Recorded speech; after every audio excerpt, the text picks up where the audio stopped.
நான் இன்னைக்கு புதினா சட்னி செய்ய போறேன். புதினால வந்து நிறைய மருத்துவ குணங்கள் இருக்கு. அதெல்லாம் புதினா வந்து கீரை வகையை சேர்ந்தது. இது வந்து நம்ம வாரத்துக்கு ஒரு முறையாவது நம்ம வந்து உடம்புல சேர்த்துக்கணும். சட்னியாவோ துவையலாவோ நம்ம சேர்த்துக்கலாம்.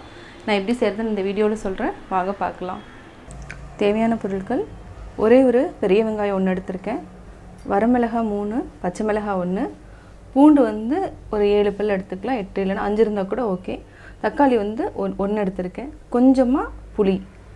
கருவேப்பிலை வந்து கடைசியா போடுறதுக்காக தேங்காய் வந்து 1/4 மூடி எடுத்துர்க்கேன். புதினா வந்து நல்லா ஒரு கட்டு நல்லா எடுத்துட்டு க்ளீன் பண்ணிட்டு வாஷ் பண்ணி வச்சிருக்கேன். தேவையான அளவு உப்பு, தேவையான அளவு ஆயில், கடுகு கடைசியா தாளிக்கிறதுக்கு. இப்போ எப்படி செய்யறதுன்னு பார்க்கலாம். கடாய் நல்லா காஞ்சிருச்சு. எண்ணெய் ஊற்றியாச்சு.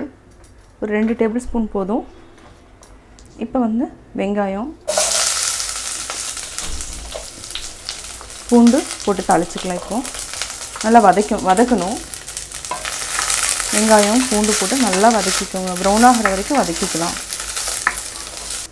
அதுக்கப்புறம் வரமிளகாய் போட்டேன். பச்சை மிளகாய் வந்து ஒரு சின்னதாக ஒரு கீரல் போட்டுட்டு அதுக்கப்புறம் போட்டுக்கலாம். நல்லா ஃப்ரை பண்ணிவிட்டு பச்சை மிளகாயும் நல்லா ஃப்ரை ஆகிட்டுருக்கு. அதுக்கப்புறம் தக்காளியும் போட்டு நம்ம நல்லா வதக்கிக்கலாம். புளி வந்து என்னென்னா நீங்கள் 2 days 3 days கூட ஃப்ரிட்ஜில் வச்சுக்கலாம். கெடாமல் இருக்கும். அதனால் நான் புளி ஆட் பண்ணுறேன். நீங்கள் இன்றைக்கே சாப்பிட்ணும் புளி தேவை கிடையாது.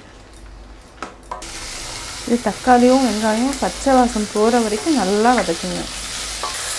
காரம் உங்களுக்கு தேவைன்னா இன்னும் ஒரு வரமிளகாய் கூட ஆட் பண்ணிக்கலாம். நம்ம ஒரு கட்டு எடுத்திருக்கோம் புதினா. ஒரு கட்டுக்கு தேங்காயும் கொஞ்சம் தான் எடுத்திருக்கோம். அதனால் இது போதும். நீங்கள் தேவைன்னா இன்னும் யாராவது கெஸ்ட் வேணும், உங்களுக்கு சட்னி வந்து நிறையா தேவைன்னா தேங்காய் வந்து இன்னும் கொஞ்சம் ஜாஸ்தி கூட நம்ம எடுத்துக்கலாம். ஜாஸ்தி எவ்வளோ போடுறீங்களோ அவ்வளோ வரமிளகாயோ இல்லைனா பச்சை மிளகாய் ரெண்டுமே நீங்கள் ஏதோ ஒன்று ஆட் பண்ணிக்கோங்க. காரம் வந்து கரெக்டாக இருக்கும். இந்த சட்னிக்கு வந்து தக்காளி இல்லாமையும் நம்ம செய்யலாம். அதே மாதிரினா புதினாவில் வந்து நிறைய சத்துக்கள் இருக்குது. மருத்துவ குணங்கள் வந்து நிறையா இருக்குது. குழந்தைங்கள்லாம் சாப்பிட்லன்னா நீங்கள் வந்து இந்த கீரை வந்து புதினா வந்து கீரை வகை தான். இந்த புதினா வந்து நம்ம வாரத்துக்கு ஒரு நாள் கொடுத்தா நல்லா பசி எடுக்கும் குழந்தைங்களுக்கு. அதே மாதிரி டைஜஷன் வந்து நல்லா ஆகும் புதினா. இதை வந்து வாரத்துக்கு ஒரு முறையோ 2 முறையோ நீங்கள் குழந்தைங்களுக்கு அவசியம் கொடுங்க. இப்போ வந்து நம்ம தேங்காயை போட்டுடலாம். தேங்காய் போட்டுட்டு நல்லா வதக்கணும். தேங்காய் நல்லா வதக்கிட்டிங்கன்னா ரொம்ப நேரம் வரைக்கும் வெளியில் இருந்தால் கூட கெட்டு போகாது. இப்போ சின்னதாக அந்த புளியும் நான் ஆட் பண்ணிடுறேன். சால்ட் வந்து நம்ம கடைசியாக போட்டுக்கலாம். இப்போ தேவையில்லை, சால்ட்டு போட வேண்டாம். கேஸ் வந்து ஆஃப் பண்ணிவிட்டு போட்டாவே போதும்.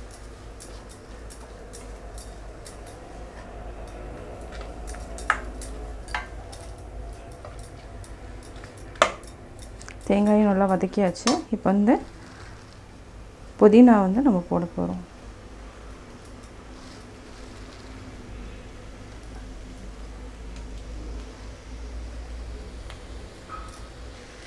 நல்லா மிக்ஸ் பண்ணி விட்டிங்கன்னா புதினா ஃபுல்லாக அப்படியே கொஞ்சம் தான் வரும். இவ்வளோ நம்ம போட்டோம், ஆனால் கொஞ்சம் தான் வரும். புதினா வந்து நம்ம அதிகமாக எடுத்துக்கிட்டோம்னா வயிற்றில் வந்து பூச்சி இருக்கும் இல்லைங்களா, அதுவும் வராது. இந்த புதினாக்கு வந்து அவ்வளோ மருத்துவ குணங்கள் இருக்குது. கூடவே கொஞ்சம் கருவேப்பிலையும் நான் போட்டுறேன்.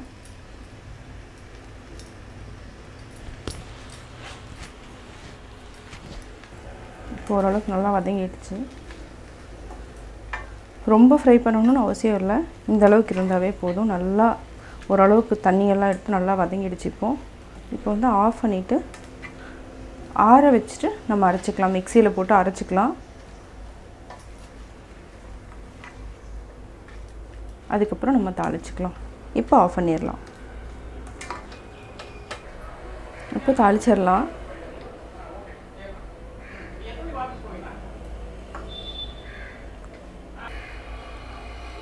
எண்ணெய் ஊற்றிட்டு இப்போ கடுகு போட்டுக்கலாம்.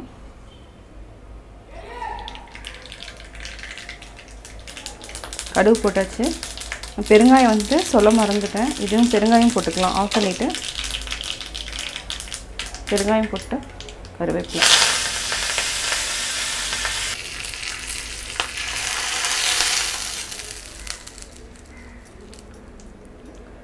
தாளிச்சாச்சு.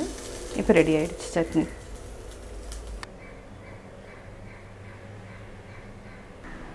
நான் புதினா சட்னி எப்படி செஞ்சேங்கிறத பார்த்தீங்க. இந்த சட்னி வந்து தோசை, இட்லி, சப்பாத்தி, ப்ரெட்டுக்கு கூட நம்ம யூஸ் பண்ணலாம். ரொம்ப டேஸ்ட்டாக இருக்கும். நீங்கள் வீட்டில் செஞ்சு பார்த்துட்டு உங்களுடைய கமெண்ட்ஸ் எனக்கு சொல்லுங்கள். உங்கள் ஃப்ரெண்ட்ஸ் கிட்ட ஷேர் பண்ணுங்கள். மறக்காமல் சப்ஸ்கிரைப் பண்ணுங்கள்.